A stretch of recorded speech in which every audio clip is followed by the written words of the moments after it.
Welcome, Mountain Mamas, to our ropes and knot section for rock climbing and rappelling. And we might throw in a little canyoneering, anchoring, knots and stuff in here too today. But basically, we want to show you all the basic things that you're going to need to know for rappelling and rock climbing. First off, rappelling, you don't really have knots for rappelling. If you had too many knots in your rope, you obviously couldn't rappel down the rope. So what I'm going to teach you for rappelling, since you're not going to be setting up the anchors and stuff at the top, that's a whole other lecture is anchors, is I just wanted to show you with rappelling, just kind of how the rope goes through your rappel device and what it should look like. So we'll start off with that. First off, I've got my harness on. Harness here has, let me turn this down a little bit. All right, so for my harness, I've got a waist belt, 2 leg loops. This one has a little thing that comes up around here. This one has a little loop that comes around here. And then we have our belay loop in the middle. Obviously, you want your belay loop to be straight up and down.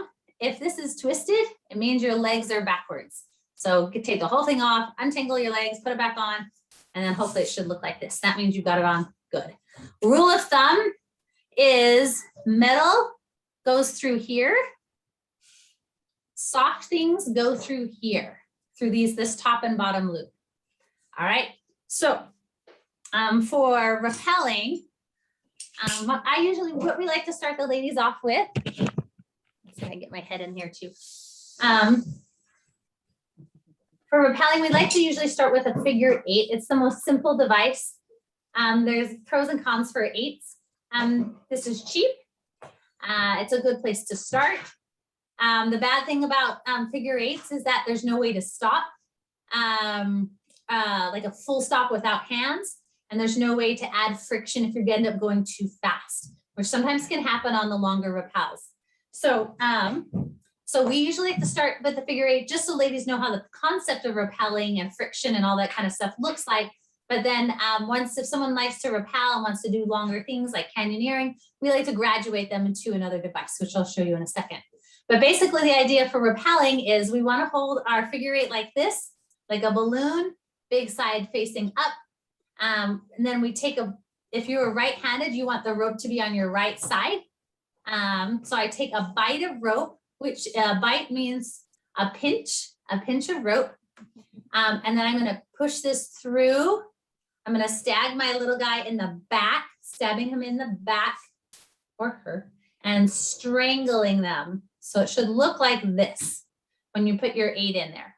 And then usually we already have a carabiner in. I'll clip that carabiner in like this. And then it should look like this.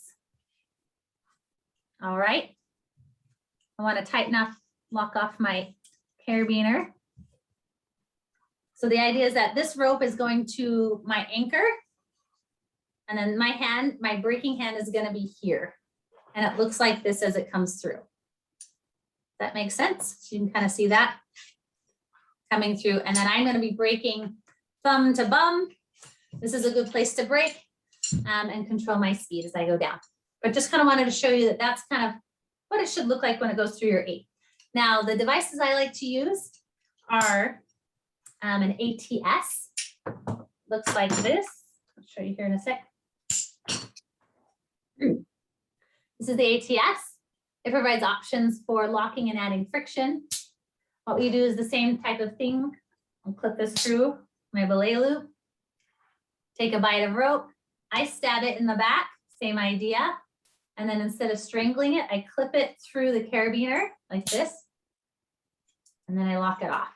All right, so it works in the same concept as the figure 8, only this has little cool horns here and here that I can use to lock off. I can add friction here. And then if I wanted to lock off, I just hook on this bottom hook. And then I would go behind. And you're not being able to see this, but it goes behind the rope and then it snaps down. Anyway, that's for a more advanced canyoneering course. So just letting you know that this is kind of basically the idea for rappelling. The setup for rappelling is the idea that you have this piece of metal that's attached to a carabiner, that's attached to your belay loop. We usually has a hole that you stab in the back and something that you loop it around. And these two things are what adds the friction as you're going down your rappel. All right, any questions? Ladies are good. I know this is old news to all you experienced rappellers. Okay, next we're going to talk about rock climbing. Rock climbing has some really important knots. The most common knot that we like to use for our rock climbing is the figure 8. This is the figure 8 knot, not necessarily the figure 8 rappel device. But the first knot you absolutely should know is the figure 8 on a follow through. This is the way we attach ourselves to the rope when we're rock climbing. Now, like I said, belay loop is for metal. These top and bottom loops are for soft things like rope. So what we're gonna do is we're gonna actually tie ourselves directly to the rope through these 2 loops. Then figure 8 knot is an awesome knot. You do not want to tie an overhand knot. This is called the European death knot. You can actually use it in other situations, but not for tying yourself in for rock climbing. So what we want to do is the figure 8 knot. It's got an extra loop in there, and it's a lot stronger. It's not going to wiggle its way loose. And then it's also, if it gets really, really tight and loaded, you can break it and loosen it up a little bit. And it's a lot easier to undo than other knots as well. So the way to do a figure 8 follow through is you need to do a basic figure 8 knot. So here we go. We grab our piece of rope, and I don't know, we like aliens for some reason in ropes, but we pretend this is our little alien head, and we don't like this alien. He's a mean alien. So we strangle them. So the rope goes in front as a strangle.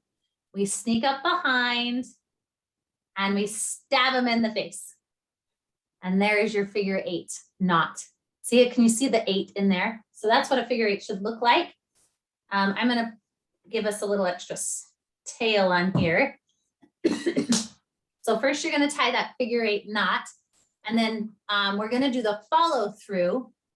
And that's a way of attaching yourself to this knot. So what we'll take is this end here, and we're going to start, I like this from the bottom, your leg loop up through the top. So not in here, but these 2 points. And give myself a little bit more slack here. Okay. And we like to recommend that you're using probably about a fist from where your harness is to where the knot starts. There's a good amount of gap in there. And then we start from where the rope is. So for me, this rope is coming down. So I'm going to come up through here. Then I'm going to follow it around. So it goes under. And then around here. Comes back. And out that way. So it's just following the exact route that our figure 8 took.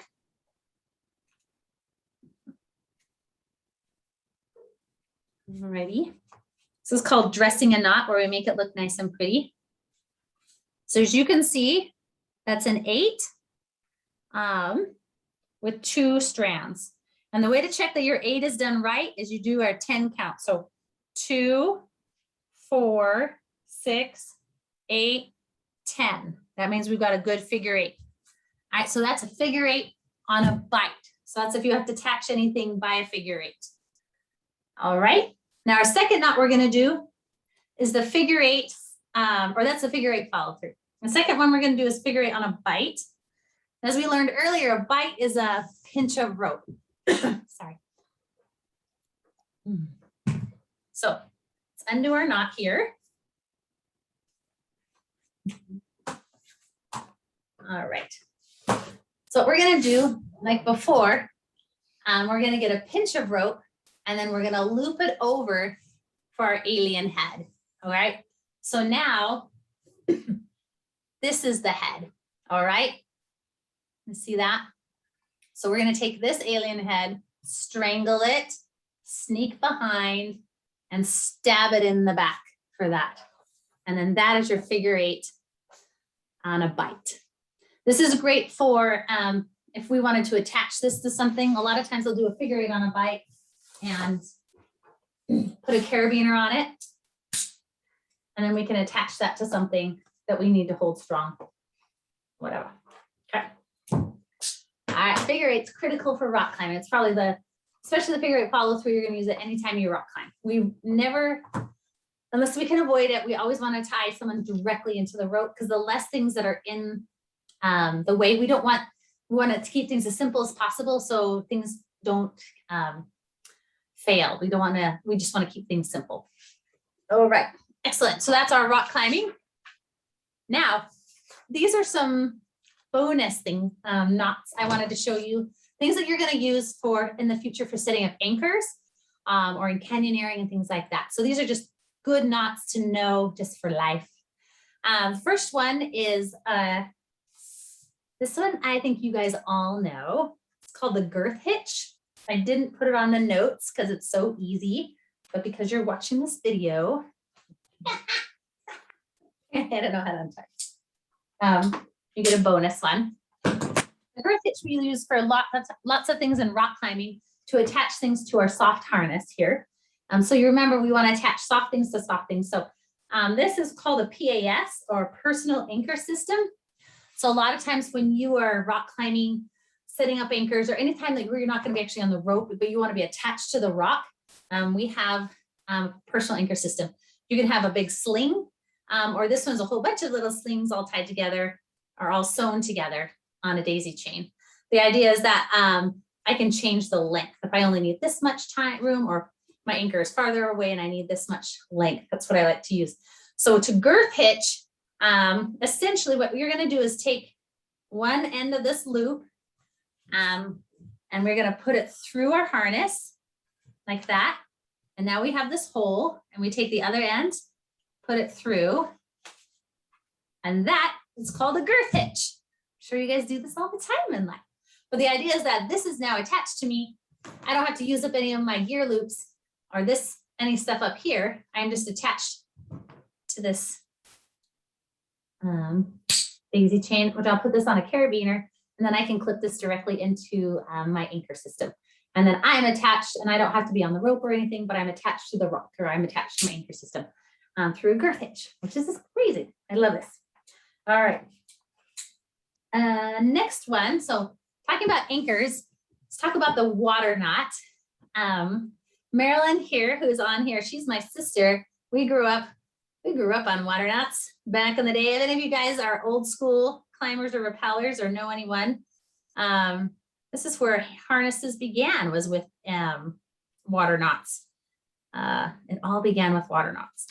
My dad would just get a long piece of webbing. This is 1-inch tubular webbing, and he'd tie 2 leg loops with a water knot. So we had 2 leg loops, and then he'd just strap it and wrap it around our bodies, and then tie another water knot. So we essentially had straps and then 2 little leg loops, and you just clip all that together in a carabiner, and or tie yourself into the rope that way. Anyway, that's hardcore stuff. By the way, it was the coolest thing in the world when we discovered that harnesses had padding and our legs would go down when we went rock climbing or rappelling. So I'm just saying, I really love the harnesses that are out today. Oh, you youngins, don't know what you got. Okay, so this is 1-inch tubular webbing. You want to do the water knot only on webbing, not on rope. It doesn't work for rope, but it's a great way to attach a piece of webbing in a loop, or for any reason that you want to. We use a webbing a lot for anchors at the top of climb, like a safety line. So we'll have this in a loop with a carabiner on it that's attached to an anchor, and then we can or even girth hitch to the anchor, and then we'll have a carabiner, and we can clip that right into people. And that way people can be safe at the top of our rappelling or rock climbing rappelling station, and usually at the top of our rappelling station. So we're not doing multi-pitch climbs. All right. So to a water knot, you're going to take the end of your webbing. We're going to do an overhand knot, or that European death knot that we learned. This is the knot that everyone should know. This is what it looks like. Let's see if you can see that okay. I'm sorry, it's black. Here you go. There you go. All right, and then what we want to do is we're going to take the webbing from the opposite ends and do the same thing that we did with the figure 8 follow through. So the end comes to the end, and it's going to follow this knot all the way through. So we'll have one end on this side and one tail on the side, one tail on the side. I like to go at the back end when I'm going in. I like to feed on the back side of this knot. All right. Make sure you get enough tail that you're going to have, like, I like to have like a 4-inch tail. 2 inches is too short, I think, and 6 inches is too long. Anyway, so just follow this through and then pull it tight. Like so. And it should look like that. Nice and pretty.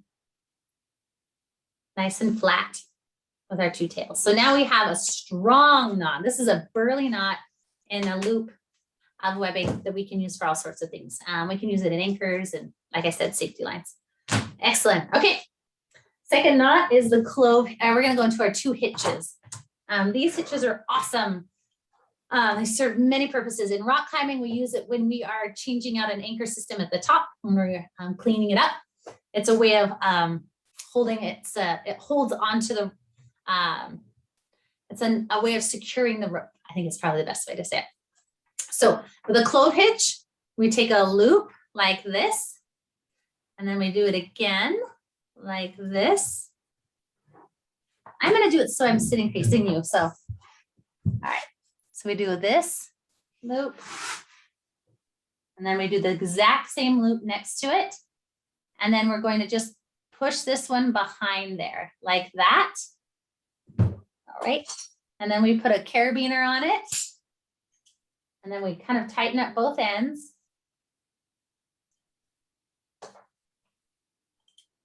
There we go. Put it on the spine of the carabiner. And you'll know that you've done the clove hitch correctly because you'll pull on one end and it'll cinch down hard. You'll pull on the other end, it'll cinch down hard. This knot is not going anywhere. This is great when you're rock climbing and you're cleaning at the top and you got to take all the stuff off, and you've got to figure out what to do with this rope that's just hanging next to you without it dropping to the bottom, and then you'll have a rope to go down on. So you'll tie a quick clove hitch on your carabiner and clip it to your harness while you take care of all the stuff, and then you undo it and put it through. Also, we use this in canyoneering. This is called a beaner block. So it's already set up like this. And the idea is that in your anchor system, when you're rappelling, you have 2 pieces of webbing that are attached to something, maybe metal anchors in the metal bolts or trees or whatever you have your anchor system in. So you've got webbing and you've got a cool little metal ring called a rapide. And the rope goes through that rapide. And I rappel down this end, la, la, la, which is called the live end. When I get to the bottom, then I pull this, and while I'm rappelling, this is locking the carabiner against that rapide. So it's not going to go anywhere. It's too big to go through it. And then when I get to the bottom, then I pull this end, which is called the dead end, because you're dead if you go down this end. So pull this side, and then my rope comes out. So it's a great way of, it's a really easy way to rappel and be able to get your rope back when you come to the bottom of a rappel. So clove hitches are awesome.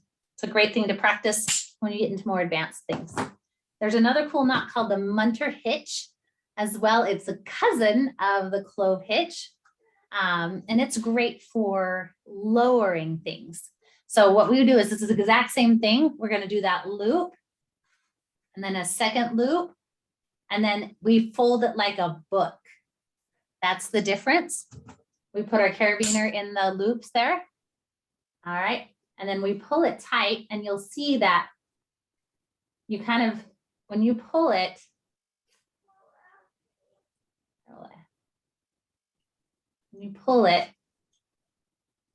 it helps when you have weight on it, but when you pull it, it moves. You see that? And when you flip it the other way, it's going to move too. It moves both directions. It likes to do a little when it flips. But the idea is, this is, so you'll know when you tie the clove hitch, always do a pull test. If you do this, you're like, oh shoot, that'll kill me. All right, but this is really good. If you need to lower somebody, you're on a climb or canyoneering or something like that, someone or some pack or whatever is hurt, pack's not hurt, but like if you have to lower a pack or lower a person, you can tie like a figure 8 to this, tie them onto them. And then you can use the munter to slowly lower them down through this knot, and they'll slowly go down, and you have some friction control here instead of just having it through only the carabiner and you're just, they could just fall real fast. So a munter hinge is great as a safety hitch to know that. At least that's how we use it in climbing. Excellent. Okay. Then the last one we wanted to teach you is the fisherman's knot. Fisherman is a great knot for tying 2 ropes together. We also use it as a rock climbing anchor. So let me go grab that for you so you can see what that looks like.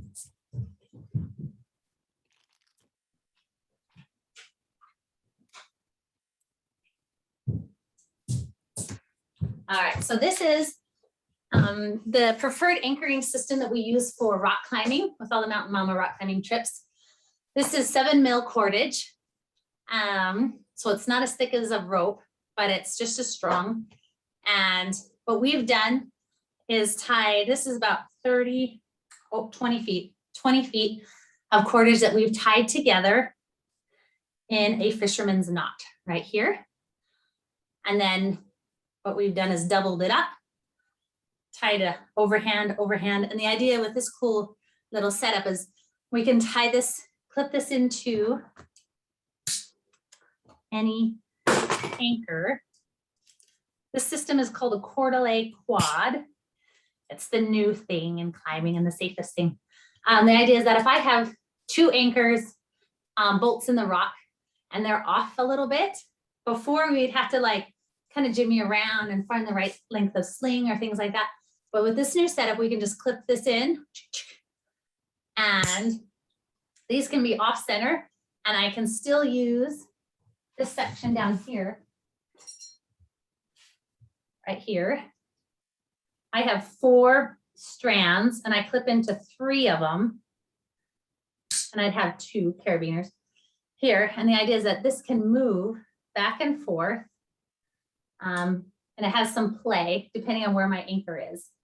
And it'll still be equalized and can move with my climber and just be super safe. So this is the new way that we are doing. All you guys who are climbers are probably doing this forever, but for Mountain Mamas, this is our new way. So this is the application. So in order to tie this, we have to first know how to connect 2 ropes together, 2 ends of our cordage together. And we do that with a fisherman's knot. And this is actually a triple fisherman's knot. I don't know if you can see, I got 1, 2, 3, 1, 2, 3. And the idea is that these are 2 knots that I can actually pull apart. I tie 1 knot here, 1 knot here, and then I pull them together. And then as you have weight on both ends, it just locks those knots in, and is a really burly way to tie 2 ropes together. All right, so we'll show you how to do that. The best way is it shows you in the notes, and in the notes it shows you how to do a single fisherman's knot. I'm going to teach you how to do a double/triple fisherman's. I like doubles, at least doubles, and triples for sure if we're doing any anchor systems. Just adds more safety and protection. So what you want to do is have your 2 ends of rope. I'm going to pull this down so you can kind of see on my lap. All right. Okay. I've got 1 piece of rope here, 1 piece of rope here. What I like to do, I'll do it like this, is I like to go around my fingers. So I bring this rope in here, bring it down under. I go over. This is how I'm making the cross. A little bit more. Over itself, over itself. So that's a double. Maybe go over itself again. Like that. Alrighty. Actually, I think we don't have enough, so I'll just do a double. All right. And then we're going to tie it. Sorry, this is the one I'm really bad at. Okay. Okay. 1, sorry, we go the other direction. Sorry. 1.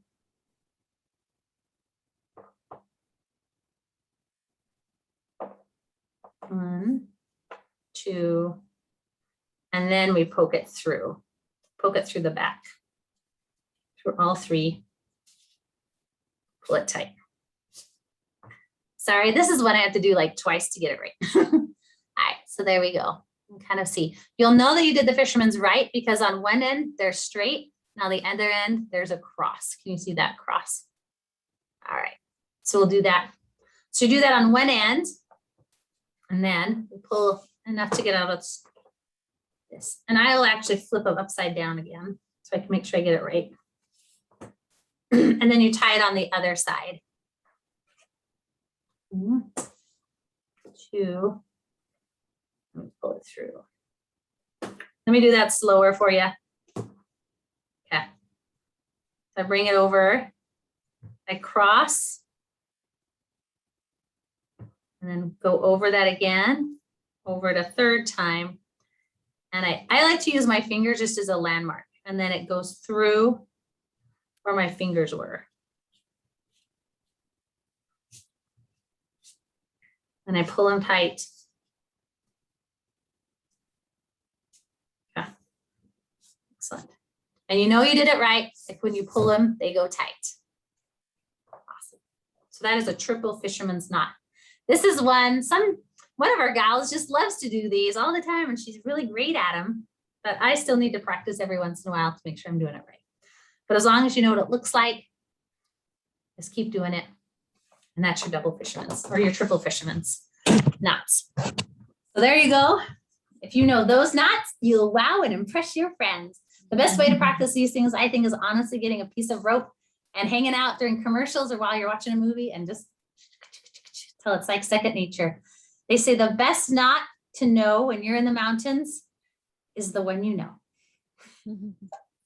The best knot is the one you know. So if you have a lot of knots in your brain, then that helps you to be a lot more versatile in the mountains and in any sort of situations. All right. Any questions, ladies? That's awesome. Yay. All right. Thank you so much for joining us today and have a wonderful day. We'll see you later. All right. Bye. Thank you.